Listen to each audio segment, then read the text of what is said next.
November ಕ್ರಾಂತಿಯ ಕಿಚ್ಚು ತಣ್ಣಗಾಗಿಸ್ತಾರಾ ಅಧ್ಯಕ್ಷ ಖರ್ಗೆ? ಹೈಕಮಾಂಡ್ ಸಂದೇಶ ತಂದಿದ್ದಾರಾ ಮಲ್ಲಿಕಾರ್ಜುನ ಖರ್ಗೆ?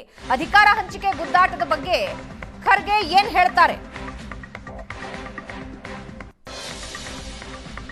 ಕೆಲವೇ ಕ್ಷಣಗಳಲ್ಲಿ ಖರ್ಗೆ ಮನೆಯಲ್ಲಿ ಒಂದು ಹೈ ವೋಲ್ಟೇಜ್ ಮೀಟಿಂಗ್ ನಡೆಯುತ್ತೆ. ಬೆಳಗ್ಗೆ ಒಂದೇ ವೇದಿಕೆಯಲ್ಲಿ ಸಿಎಂ ಡಿಸಿಎಂ ಇಬ್ಬರೂ ಭಾಗಿಯಾದರು. ಕೈ ಮುಗಿದು ಯಾವುದೇ ಪ್ರತಿಕ್ರಿಯೆ ಕೊಡಲಿಲ್ಲ. ಬೆಳಗ್ಗೆ ಒಂದೇ ವೇದಿಕೆಯಲ್ಲಿ ಭೇಟಿಯಾದ್ರು.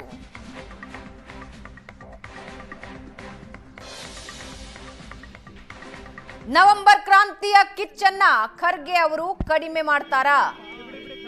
ಯಾವುದೇ ಪ್ರತಿಕ್ರಿಯೆ ಕೊಡದೆ ಖರ್ಗೆ ಅವರು ಅಲ್ಲಿಂದ ತೆರಳುತ್ತಾ ಇರೋದನ್ನ ನೀವು ನೋಡ್ತಾ ಇದ್ದೀರಾ. ಕೈ ಮುಗಿದ್ರು ಅಷ್ಟೇ, ಯಾರಿಗೂ ಯಾವುದೇ ಪ್ರತಿಕ್ರಿಯೆ ಕೊಟ್ಟಿಲ್ಲ.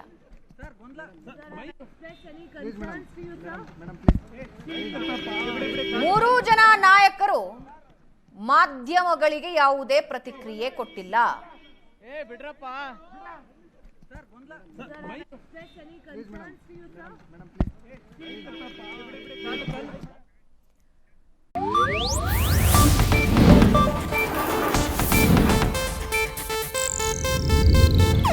ಇದು ಏಷ್ಯಾನೆಟ್ ನ್ಯೂಸ್ ನೆಟ್ವರ್ಕ್ ಪ್ರಸ್ತುತಿ.